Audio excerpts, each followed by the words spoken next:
Mo 7,000 live viewers yun, 7,000 katao yung nanonood sa kanyang live.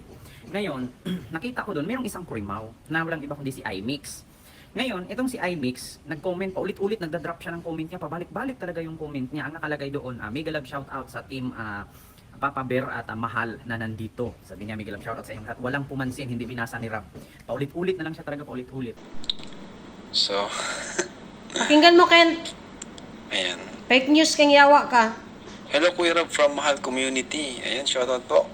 Shoutout po sa galing sa ibang community na andito ngayon. Shoutout po sa inyo. Shoutout.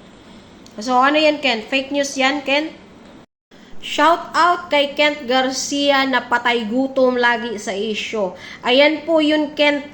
Ang comment ko sa live ni Kuya Rob na binasa niya, yung hello Kuya Rob from Mahal Community. Huwag kang i-invento ng kwento dyan, na comment, nagpa-flood ako ng comment, tapos hindi ako pinansin ni Kuya Rob. Oo, binasa niya yung comment ko, hindi niya binanggit ang pangalan ko.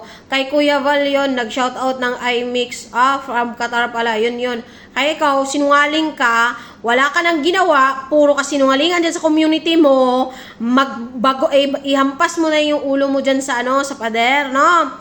Kasi wala ka nang ginawa puro papansin, puro ka fake newsan. O, diba? Wala ka nang may issue, kaya lahat na lang sasabihin mo, puro ka sinungalingan. Ulul, kayo na mga taga-kabunsuan ang hindi pinapansin ng taga-kalingap dahil alam nila yung mga baho nyo at kilala kayo kung anong klaseng tao kayo. Tanga lang.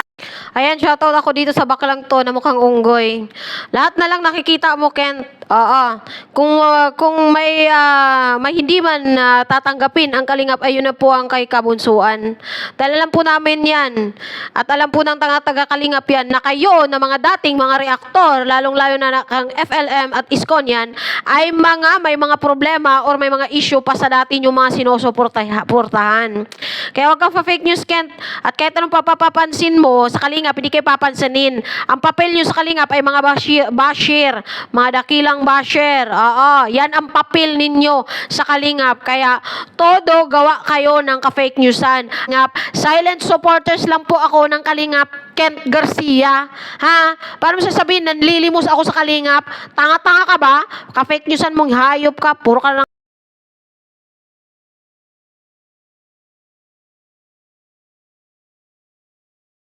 Hanap buhay ni Kent Garcia ang panlilimos.